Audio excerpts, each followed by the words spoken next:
Itu adalah gambar Pablo Iglesias Turion, ilmuwan politik dan sekaligus salah seorang pendiri Podemos yang saat itu berusia 35 tahun, berdiri di hadapan massa pendukung Podemos yang berkumpul di alun-alun Del Reina Sofia, Madrid. Momen itu adalah perayaan sukses besar Podemos dalam pemilihan parlemen Eropa tahun 2014. Ketika Podemos memenangkan 8% kursi parlemen Eropa pada 2014, publik benua biru sontak terbelalak. Menanggapi itu, Business Insider mengangkut judul panjang di salah satu artikelnya. Partai sayap kiri baru Spanyol mencetak salah satu kemenangan paling menakjubkan dalam pemilu Eropa. Podemos saat itu masih seumur jagung, baru didirikan 4 bulan. Survei-survei sama sekali tak mengunggulkannya. Tetapi mereka adalah muda, beda, dan berbahaya. Bagaimana Podemos menjadi fenomena politik di Spanyol dan Eropa? Partai ini memiliki akar di gerakan rakyat.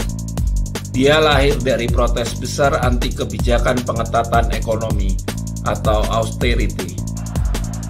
Gerakan itu sendiri merebak akibat kebijakan neoliberal yang mencekik kelas pekerja Spanyol. Pada 2011, beragam isu beredar selama episode protes. Mulai dari pengangguran, kondisi ekonomi yang buruk, pemangkasan kesejahteraan, korupsi, partisipasi publik, hingga defisit demokrasi. Rakyat tumpah ruah ke jalan-jalan. Alun-alun Puerta del Sol di Madrid menjadi salah satu sentra aksi demonstrasi paling terkenal.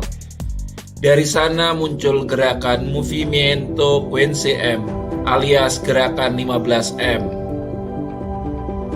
Gerakan itu menjadi ladang bagi persemaian gagasan kelas pekerja untuk berlawan secara politik.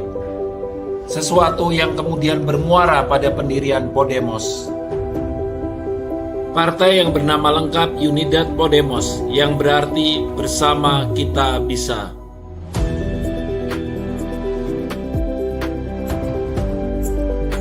Cerita yang serupa juga terjadi di Yunani.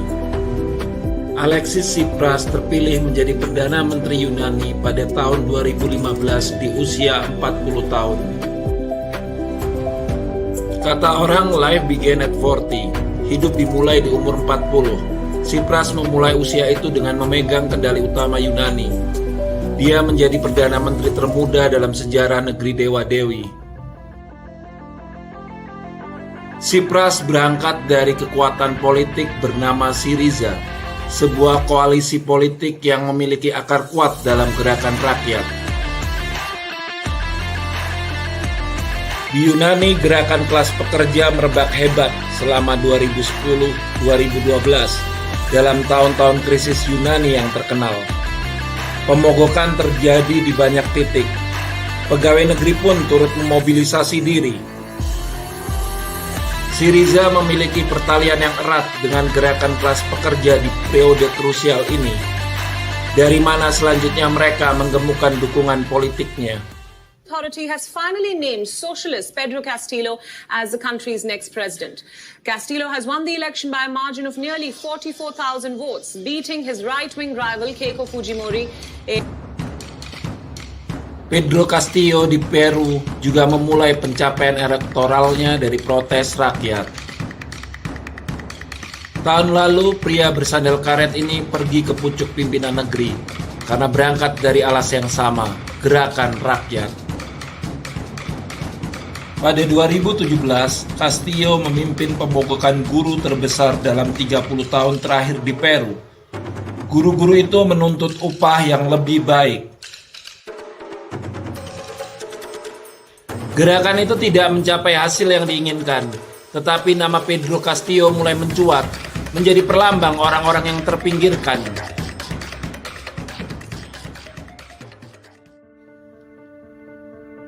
Di Bolivia, Evo Morales, pria petani itu juga sukar dipisahkan dari gerakan protes rakyat yang mencuat pada 2003. Gerakan menuntut pengelolaan gas alam secara adil melawan dominasi oligarki memuncak pada bulan Oktober. Ratusan ribu rakyat, terutama kaum tani dan masyarakat adat bergerak. 60 orang tewas, 600 lainnya cedera. Peristiwa itu dikenal sebagai Oktober Hitam. Partai Gerakan Menuju Sosialisme MAS menjadi bagian utuh dari gerakan ini. MAS sendiri merupakan partai yang disokong serikat buruh, serikat petani, masyarakat adat, dan kaum kiri. 3 tahun berselang, Evo Morales memenangkan kursi kepresidenan melalui MAS. Di banyak negeri, partai berbasiskan gerakan rakyat adalah pemandangan yang lazim. Sebagian mereka meraih sukses politik yang serius. Di Indonesia sudah lama tak ada lagi partai yang bersendikan gerakan rakyat. Oleh karenanya pemilu kerap cuma menjadi sirkulasi elit minus agenda perjuangan publik. Partai buruh mungkin akan menjadi wajah baru untuk mengisi maksud-maksud tersebut. Partai ini adalah partai kelas. Partai ini adalah partai gerakan. Pukulan telak yang dialami gerakan rakyat akibat lolosnya Omnibus Law menjadi rahim kelahiran ulang Partai Buruh. 11 organisasi pergerakan berhimpun bersama. Orang-orang yang terpinggirkan, orang-orang yang termarginalkan.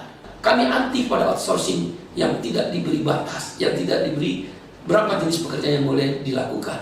Kami anti pada karyawan kontrak yang berulang-ulang tanpa masa depan. Kami anti pada upah murah. Kami anti pada PHK yang mudah. Kami anti eksploitasi dan seksual harassment terhadap pekerja wanita.